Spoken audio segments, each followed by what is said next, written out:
We read about the golden calf.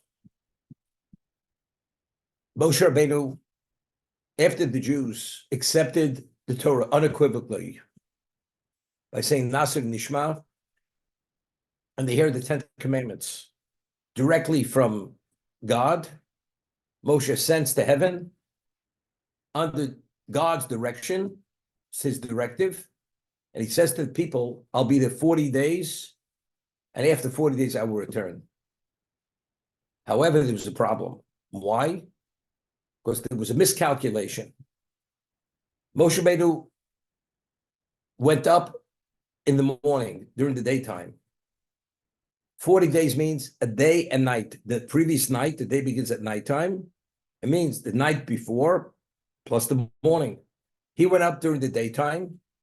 So as a result of that, the day he ascended wasn't counted as part of 40 days. But they counted that as one of the 40 days. They count the days. It comes to the 40th day. Moshe is not back. Immediately, there were murmurings. And we had mentioned that Moshe allowed the rabble of Egypt to leave with the Jews from Egypt.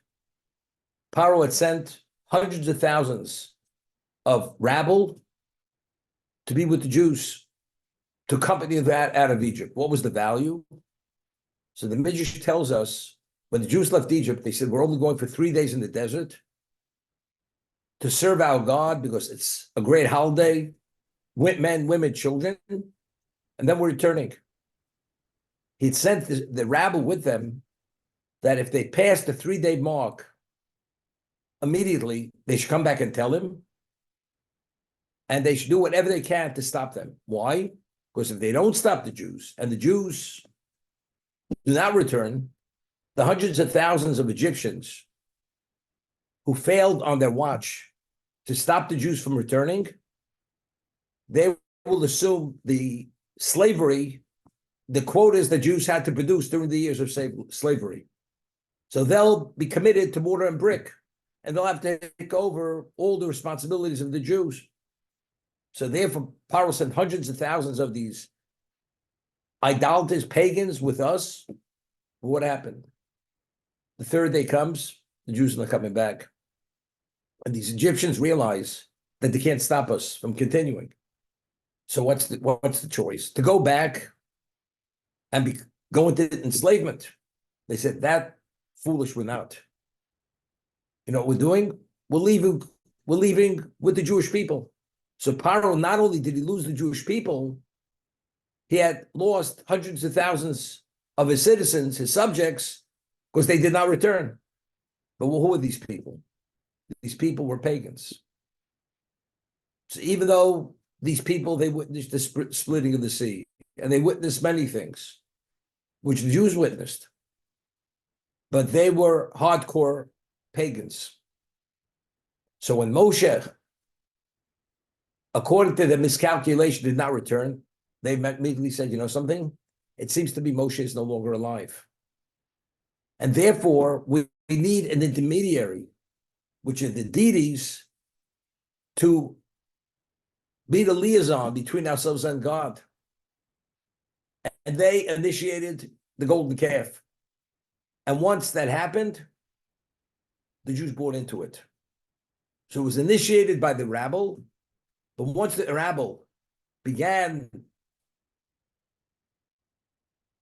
throwing this monkey wrench in the equation here, and they created this fiction of reality, the Jews succumbed.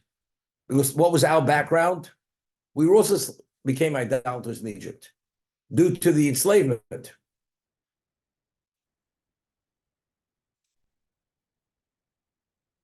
God says to Moshe,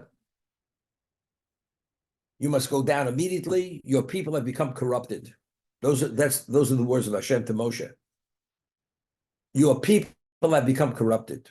So Moshe says to Hashem, why are they my people? They're your people. They're Jews. He says, no, I'm not speaking about the Jews. I'm speaking about the rabble who were permitted to accompany Jews out of Egypt. You were in a position you could have stopped it. And because you didn't stop it, there's a degree of liability for you because you're the cause of the Jews becoming idolaters. Therefore, you must go down and see what's going on. Moshe descends and he sees the Jews celebrating with this golden calf. The first thing he does, he takes the tablets and he breaks them. The first set of tablets at the foot of the mountain. And then he goes and he destroys the golden calf, pulverizes it. And those who actually were forewarned about the idolatry and they were killed by the sword, there were very serious consequences. God says, I will destroy the Jewish people. Moshe Rabbeinu went back for 40 days and 40 nights, prayed to God that he should not destroy them. And then he came down and he said, God has forgiven you. I'm going back up for another 40 days for you people to be reinstated. And this is when he came down with the second set of tablets on Yom Kippur. Yom Kippur was the day Moshe came down with the second set of tablets. And that's what's called Yom Kippurim. The second set of tablets was a confirmation that the Jews were atoned for the sin of the golden calf. And the confirmation was we were given a second set of tablets. That was an indication we reinstated. Now, the obvious question is, you stand on Sinai, you witness all the miracles until there. You hear God speak to you openly. You prophesy to the wake state. The 10 Commandments. And yet, you're vulnerable to idolatry and you're drawn into this. I mean, how's it possible? If a person has that level of clarity and that experience, which is one of a kind of experience, since then, nobody's ever had that experience. To experience God in real time, as they did. So if they experience God in real time, and that's what happened, what chance do we have to be able to survive all the influences and all the seductions of the world? How do we even survive it? And why did they fail? Seemingly they shouldn't have failed. With this level of orientation and background and exposure. How does this happen?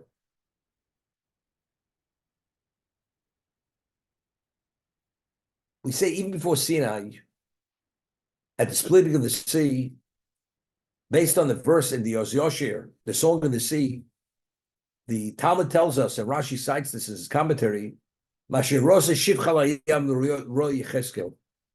the maidservant saw the reality of God's presence at the sea, Yecheskel, the great prophet, did not witness. So if the maidservant is the lowest person on the spiritual totem pole, saw God in a context which even Yecheskel didn't see God, that was her lens. How do you fail? What if Yecheskel, what if he failed? What's the difference between Yecheskel and the maidservant? And the Torah is attesting to this fact. I'll give you an example.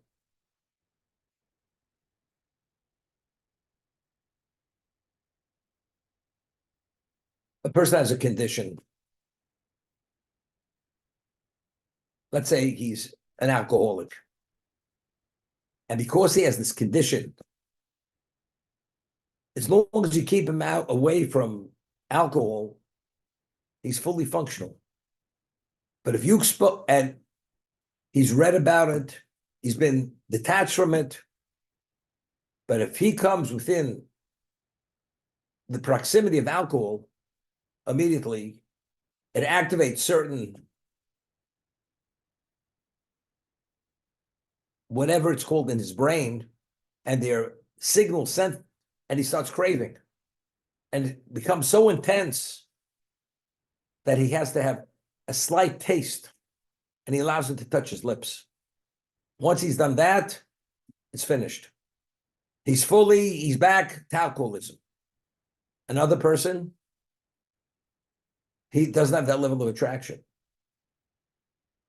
And if he drinks a little whiskey and he becomes intoxicated, he doesn't become an alcoholic. The first person, because of his background and his condition, his chemical makeup, he succumbs, the other person doesn't succumb. Why? The answer is because they have different backgrounds. Certain person has a susceptibility, the other person doesn't have the susceptibility. We're 50 days out of Egypt. Every day, we're exposed to levels of miracles which are not to be fathomed, which God exposes us to give us an orientation.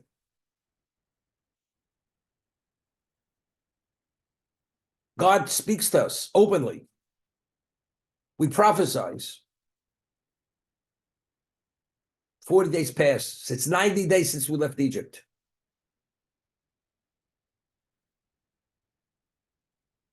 Who are we as people? We've seen things which Yechezkel never saw. But you realize, you take a person out of the dregs of society, the lowest echelon, totally attached to spirituality, and you put him on a pedestal. And he's only 90 days since he's been attached to that spiritual morass. And now he's exposed to that he originally was his background. So it's not he developed step by step over a lifetime, and he built a trove of spirituality. But rather, this is almost like artificial. It's not really internalized, fully integrated in his being. When something's not integrated and it's not part of you, it's just cerebral. It's something you understand. Something you understand and something you experience. What you understand, what you experience, one is not a match for the other. It's almost impossible. Usually, what you're experiencing and what you understand, the experience overwhelms and overpowers what you understand. Give you an example. On a very simple level, person is obese and he has to go on a diet. And the doctor warns him. But the person has been indulging and abusing his health and eating foods that he created a medical condition. Doctor says, if you don't take control of your life, in a few months, it's over. You will die of a heart attack, clogged arteries, whatever it is. You will die. Now, unless you put him into a locked cell and you don't expose him to food, and you put a lock and key on that refrigerator and on the cupboard, and you don't let him within 4 cubits of food, this man can't control himself. But he understands. He has difficulty breathing. He has difficulty walking. But he still craves. And because of his abusive behavior to himself for years, how does he deal with that craving? Can't deal with it. So you have this procedure, whatever it's called, the barium procedure. They go and put a belt around the stomach. So he can't eat beyond a certain point. So he's in pain if he does. So when he experiences the pain, and the pain outweighs the craving, stops. He doesn't eat more than that. He can't go beyond that point. But ultimately, it doesn't last forever because it starts expanding again. And the person is worse off eventually than he originally was. Whatever that is, what happened at Sinai, the craving for idolatry was more overwhelming. When they believed they were in the lurch and they were abandoned in the desert, so what starts coming to mind? What's our only security blanket? Our security blanket is the past, is the idolatry. And that gave them that comfort level. But they wouldn't have done it on their own. It was initiated by the rabble. They made the suggestion. So therefore, we weren't fully held accountable. We were accountable because we still should have taken control.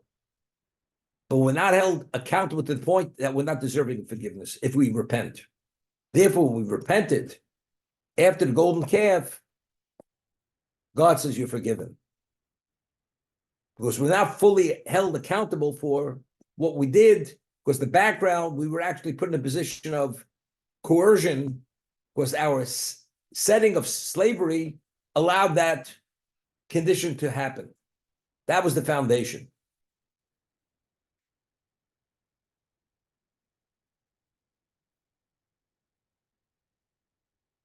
This is an example of this would be person has a party at his house and he serves alcohol, and you have teenagers drinking, which you shouldn't allow them to drink. And then they go and they all have the licenses at the age of 16, and they get behind the wheel in the car. And God forbid, people are killed or injured very seriously. Who's held accountable? The one who served them the alcohol. You shouldn't have. The Egyptians enslaving us unjustly. If you're a slave and you have no control over your behavior, because the master dictates your existence, you're more vulnerable. Basically, your area of free choice is compromised to the nth degree. So therefore, they were susceptible and vulnerable to idolatry. And that's why we became idolaters in Egypt. The Egyptians, it was their choice to become idolaters. Nobody compelled them. Therefore, as a result of that, ultimately, our condition is not attributed fully to ourselves. Therefore, we've succumbed to idolatry. We weren't held fully accountable, and especially was initiated by the rabble. We didn't initiate it. Therefore, Hashem says to Moshe, go down, your people have become corrupted. Your people referring to the rabble. Because if the rabble you wouldn't have allowed the rabble to leave Egypt, this whole scenario wouldn't have unfolded. It only unfolded because these people initiated, and therefore the Jews were reactivated to fall back on their idolatrous beliefs.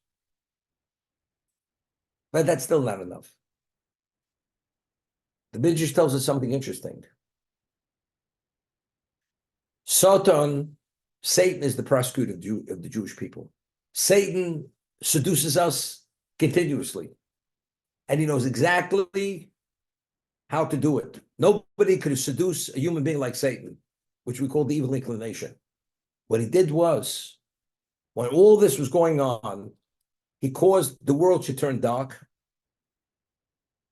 and they saw an image of Moshe's remains being carried, floating in heaven, which indicated Moshe is no longer alive. So the Jew said, Moshe is dead. We see his remains. But all this was fictitious. This image was created falsely by Satan. But let's say Moshe did die. After what you understand and you see, you still shouldn't have succumbed. And that was the test. So it wasn't they just felt they went back to idolatry. The setting became so perilous, dark, seeing Moshe's remains, plus based on the calculation, 40 days have passed. We're in a hopeless state. So what does a person do when he feels abandoned, hopeless, and he has no alternative? You fall back on your past. What happens? Aaron, Moshe's brother, realizes he has to put the brakes on this. He has to create a delay. So what does he say? He says, I will gather the gold. I will build an altar, rather than everybody joining together. And he figures one person, and then I'll create the golden calf. And by then, Moshe would be back. It would be enough of a delay that the 40 days actually will come to fruition, and Moshe's back. What happened? A number of these rabble, they were sorcerers, and they took the gold, and through sorcery, they were able to make the golden calf instantaneously. So the delay tactic did not work. Did not work. As a result of that, they jumped in headfirst into the idolatry. And therefore, God says, your people have failed. Due to your people that you took out, they initiated it, and therefore my children failed. You must go down. He sees it, he breaks the tablets. This is the background on the golden calf.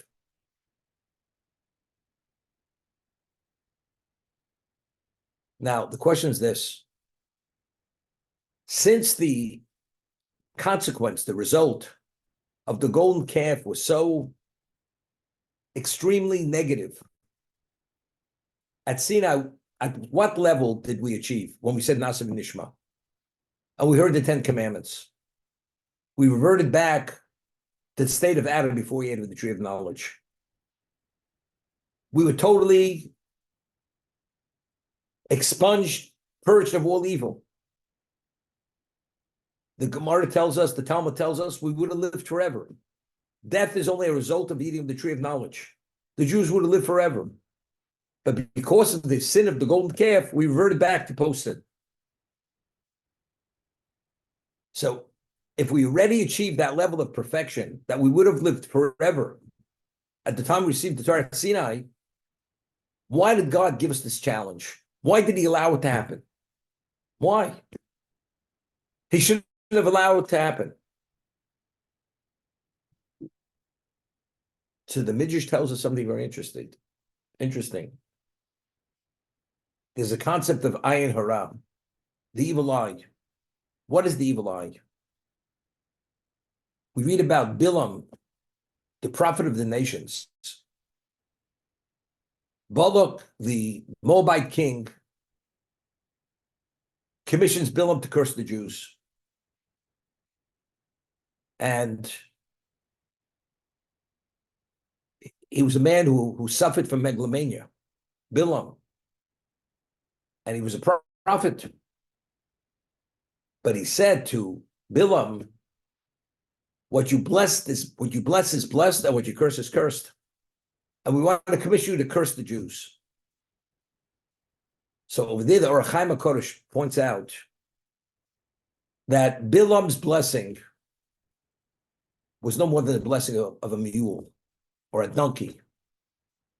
Has no value. What happened? Bilam, because he was a prophet, he knew the future. So he went to a certain person and he said to them, or a certain king, you're going to be victorious. Why? Because I will give you a blessing. But the reason why the blessing came to fruition is unrelated to his blessing. Because he knew what the future was going to be. So he misled people. So when he said your blessing is a blessing, it's baseless.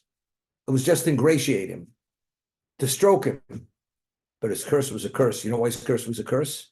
Because nobody had an evil eye the way Bilam had an evil eye. Anything his eye fell upon was scorched earth. That's how evil Bilam was. Evil is able to bring about, create certain vibes, certain energies. Those energies are corrosive, totally destructive. Bilam was able to do that. And even ayin hara, the evil eye. When a person has an evil eye due to envy or due to whatever it may be, it creates a very negative consequence, which ultimately could bring about the most extreme levels of negativity. So the Midrash says, when the Sinai experience was happening, did the world know about it? They knew about it. The whole world knew about it. Why? Because when God brought heaven to earth onto Har Sinai, it says the world quaked. The world is finite. God's presence comes to the earth. You have an infinite being openly connected to something which is finite. What happens? The world quaked like the world was coming to an end. The nations of the world ran to Bilam, that prophet says, God is destroying the world. I quoted this midrash in the past. It's a Gemara. So he says, why do you think he's destroying the world? He says, because the world is quaking at a level We've never experienced anything like it. Looks like the world's coming to an end. He says, no, it's not what happened. Because God made a covenant with existence. He's not going to destroy the world. So they said to Bilam, it's true, the covenant was with water, but maybe he's destroying the world with fire.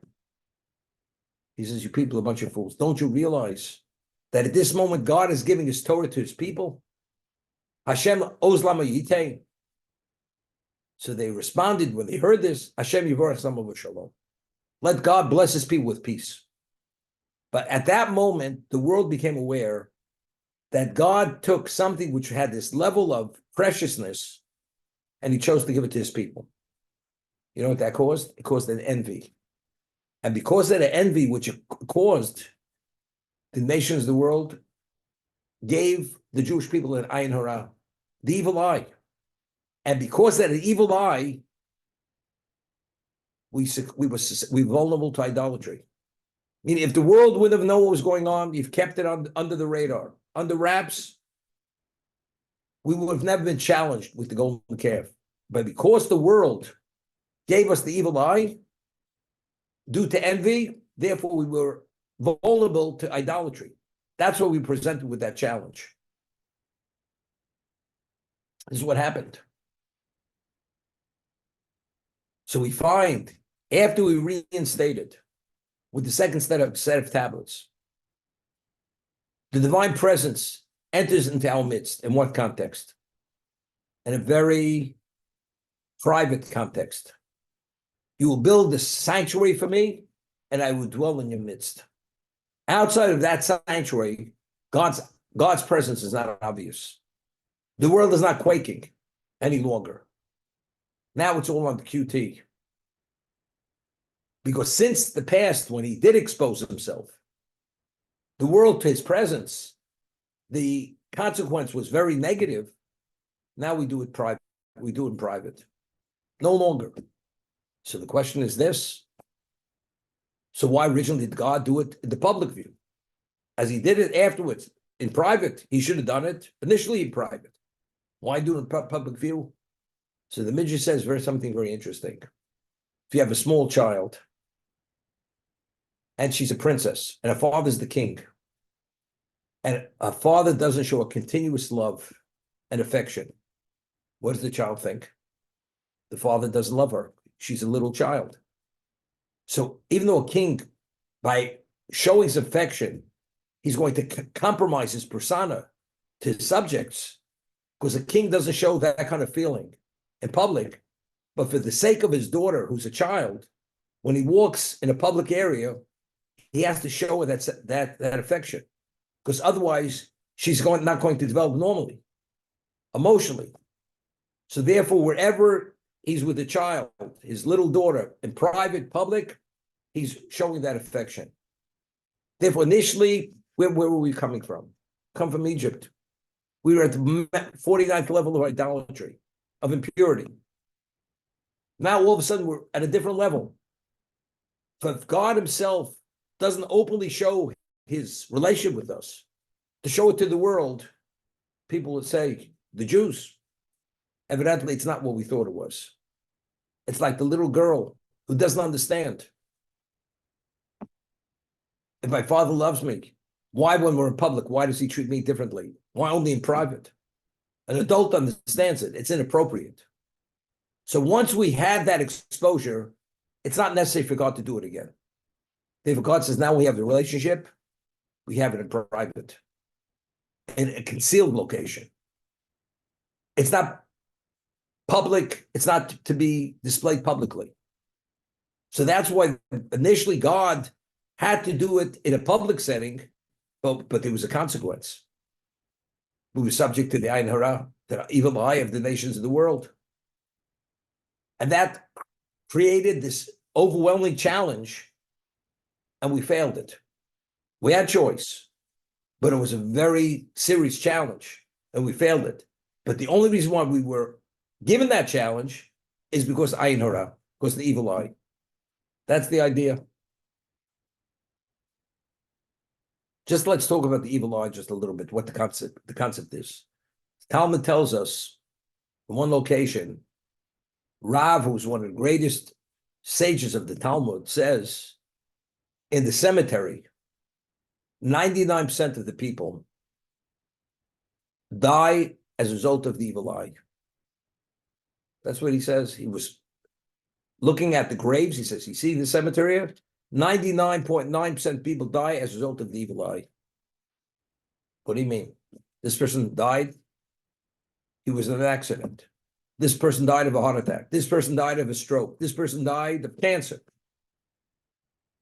And the medical records is all there. So only they died of the evil eye. What does that mean? It means this. The way a human being is created and his functions, we all know we have an immune system.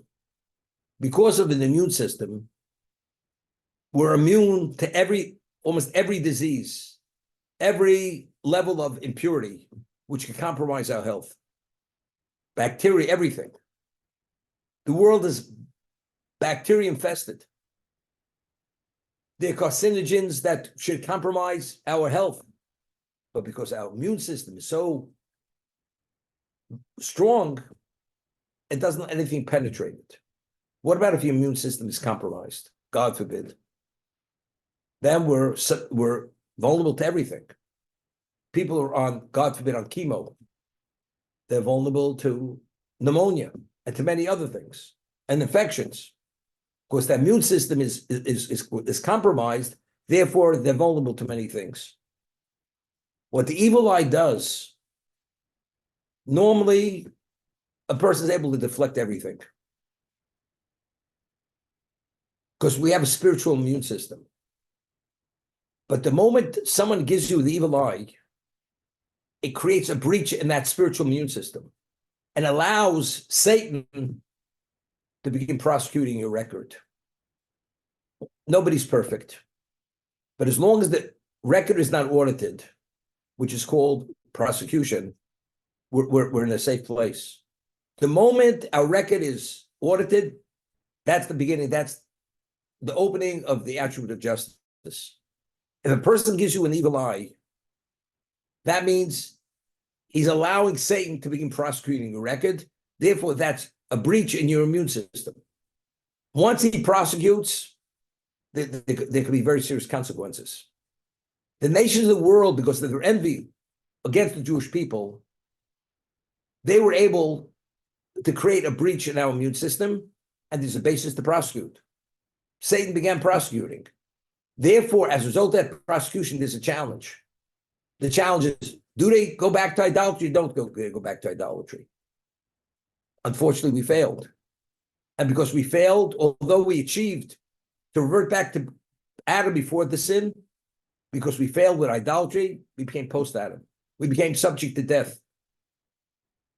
We're victims of that original sin. And therefore we have temptation till the end of time as a result of the tree of knowledge. Because of the sin of the golden calf, which reactivated all that. That's the understanding. It's very interesting midrash. If we wouldn't have reverted back to idolatry, the golden calf, the world would have reached its level of perfection. All evil would have been purged from the world. We would have lived eternally. So the whole concept of sacrifices, what are sacrifices? Person sins. And nobody's perfect, we bring sacrifices for atonement. Even if it's a non-obligatory sacrifice, like a peace offering, a burnt offering, or the daily communion offerings. Because we're not perfect, to be worthy of certain things, there's a degree of atonement that has to be put in place. That's the whole concept of sacrifices. But if not, if we wouldn't have sinned with the golden calf, we don't need sacrifices. Because there's no basis for sin anymore. Now let's say, they're very, very interesting midrash. The midrash says in this week's parsha, now we read, this portion begins with the Machzeh Shekel, that every Jew, when the Jews were counted, they had to give a half a silver coin. And what did you do with those half silver coins? You purchased communal offerings, which were an atonement for the Jewish people. That's the Machzeh Shekel. We're approaching Purim. Haman had given 10,000 talents of silver to Achashverosh, the Persian emperor, to be able to seal the fate of the Jews, to annihilate every man, woman, and child. And he thought, and what month did he pick? The month of Adar. Why did he pick the month of Adar? Because Moshe Rabbeinu, who was the greatest Jew ever lived, he passed away during the month of Adar.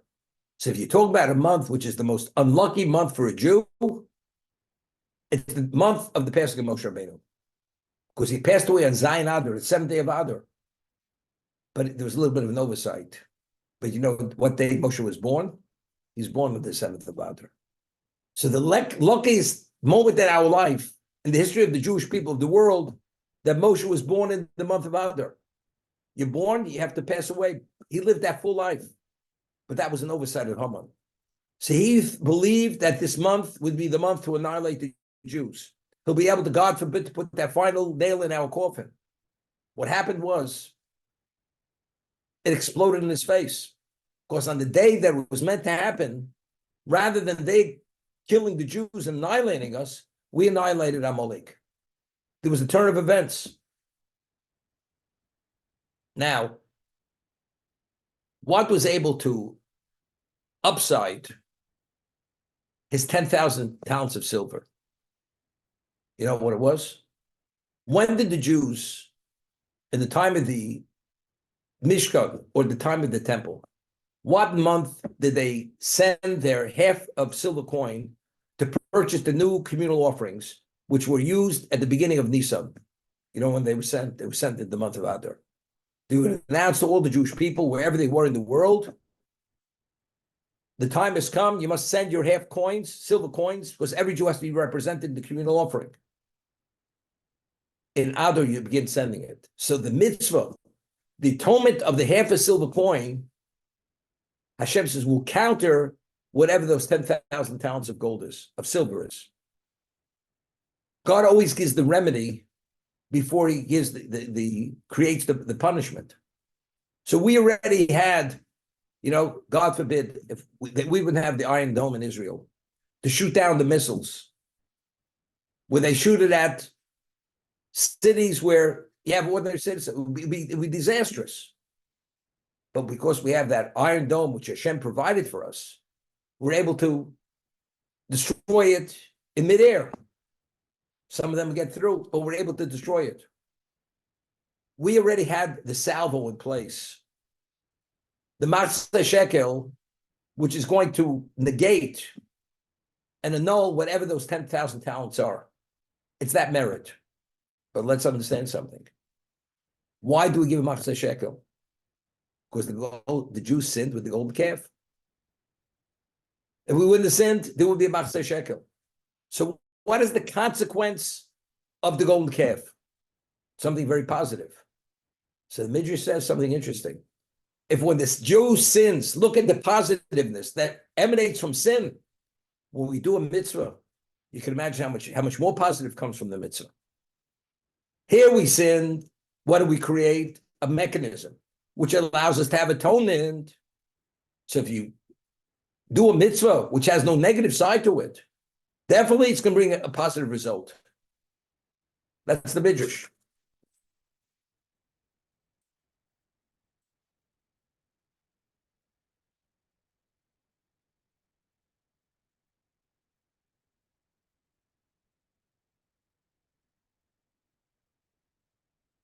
Then it continues. Yosef was sold by his brothers into slavery. As a result of that sale, what happened to Yosef? He became the viceroy of Egypt. During the years of famine, if Yosef wouldn't have overseen and come up with the solution of how to save Egypt and save the world would have perished. So what was the consequence of the Jews selling, Yosef's brothers selling into slavery? Something phenomenal. They did a terrible thing. But what was the outgrowth of them doing the wrong thing? The world was survived. Not only did the world survive, when we left Egypt at the sea, what all that wealth, we have the sea, the wealth of the sea. What was that wealth? Where did it come from? You know where it came from? That was the wealth that Yosef had gathered when he sold the grain. So it comes out. The sin of the brothers, which is sinful, they personally were held culpable. But what did it generate? It generated the world could continue and thrive. And not only that, we had the means to build the Mishkan. Because that was the material, the wealth. We built the Mishkan. It was given us specifically for that purpose. So if we do a mitzvah, how much more so? We're going to be beneficiaries of the outgrowth of the mitzvah. But it's interesting. We sin with idolatry, and that's why we need atonement. Now, listen to this.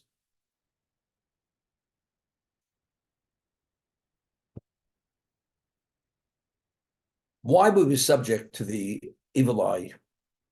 There's a famous, I've mentioned this in the past, there's a famous Ibn Ezra in this week's portion. One of the 10 commandments is, do not covet your fellow's wife, property, animal. Now, why do you covet something? Which is the most intense level of envy. I must have what he has. Why must you have it? Because if he has it, why shouldn't I have it? He has a beautiful wife, I want a beautiful wife. He has a beautiful home, I want that home. I want that antique. Because you feel if he has it, you should have it. So the question is, how does one achieve a level of understanding which will allow you not to covet? What do you do? How do you approach it? I mean, God gives us a prohibition which seems to be untenable. How do you take control of your life? The person's envious. Some people's envious, they can't control it. Right? After all the therapy, they're always unhappy because they're envious, because they can't have what other people have. So how do you somehow put it into a perspective to take control of this and to understand it? So the famous word from the Ibn Ezra, who was a peer of Rambam, lived in the same time. He writes, if a person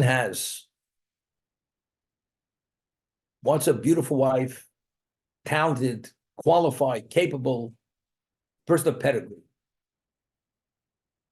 and the prince marries such a woman, is the commoner envious of the prince? The commoner is not envious of the prince. Why is the envious of the prince? The prince has such a special wife who possesses all these qualities because the prince marries royalty, and he understands the princess who comes from royalty is for royalty. It has no relevance to the commoner. So something that you understand has no relevance to you, you don't covet. But something that you believe has relevance to you, that's what you covet. Because why can't I have it? So if my peer has that, why can't I have? We're on the same level. We're both commoners. But if you would understand that whatever you have only because it's God-given. And what's meant to be for you is for you, not for your fellow. And what's for your fellow is not meant for you. And you're able to internalize that reality, then you understand it's not within your reach. It's like the princess that's not available to you because it's only reserved for the prince. So identically, everything anybody has in life is designated for you, not for anybody else other than yourself. If that's the case, there's no coveting. So let's understand now. Amalek. What happened? God says, because the Amalek attacked us after the splitting of the sea, Amalek must be obliterated from under the heaven, and my throne is not complete until Amalek no longer exists. There's not a trace of Amalek in this world. Why? Because after the splitting of the sea, they attacked us. This nomad group attacked us. Is that a reason why God should react? I mean, there were many nations that attacked us throughout our history. But yet, Hashem's response is not annihilate them, wipe them out. That should never be a trace of them. You know what the answer is? If you read the Midrash, what is Amalek compared to? We read in the Oz Yoshir that as a result of what God did, the miracles that he brought about, and the way he destroyed the Egyptian army, it says the world trembled. They trembled because of what God did on behalf of the Jews. Because although nations sinned and transgressed in terrible things, God never reacted this way. But he only acted now because these are his people. So the Jews are special. The Jews are God's royalty. The Jews are God's children. You don't tamper. You don't even approach the Jew. He's at another level. This little nomad band says, you know something? There's nothing to be afraid of. We're not intimidated. It's like you have a scolding bath, the words of the Midrash. And everybody's afraid to approach the bath because if you jump in that bath, you get burnt. There was this one fool, he jumped into the bath. When he jumped into that bath, he got burnt. But he cooled the bath down for everyone else. Because now the bath becomes approachable. Until they attacked us, we were unapproachable. People were afraid to go near us. But the Amalek says, well, there's nothing to be afraid of. We'll attack them. What did they do to us at that moment? Initially, the world saw us as princes. Only the prince has relevance to Torah, to God's most precious commodity.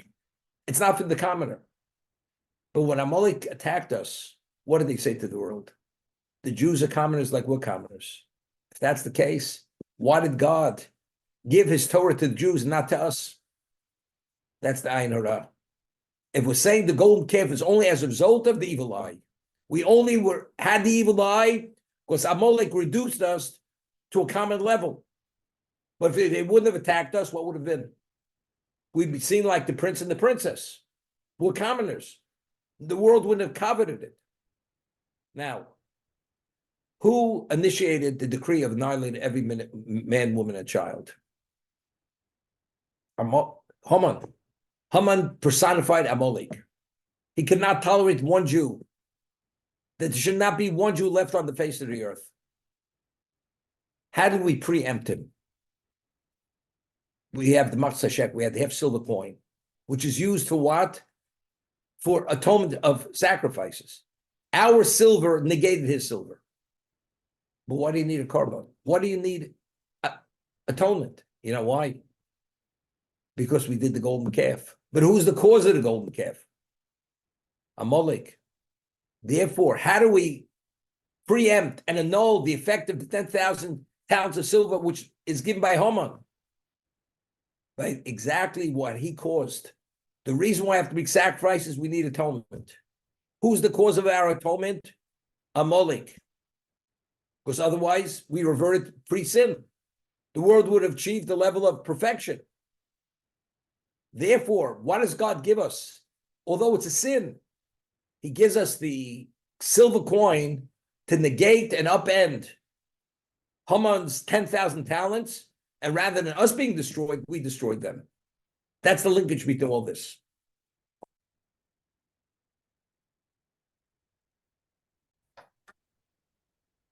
No.